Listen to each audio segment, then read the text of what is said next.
Before starting any measuring, let's set the device. Unlock the clips both on the front and on the back of the device.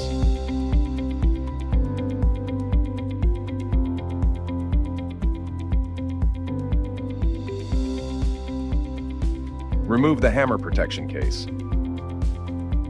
Fully open the supports without modifying the height.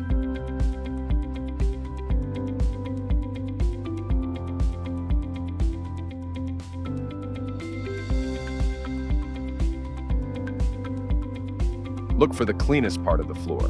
Make sure it is as horizontal as possible. To do so, please use the level you can find on the tool. Also, check that no hammer is placed on the grout lines to avoid any damage to the tiles.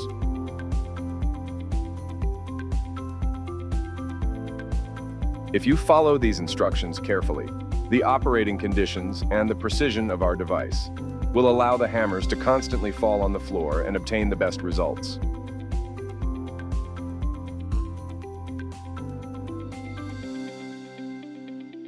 Now your device is ready.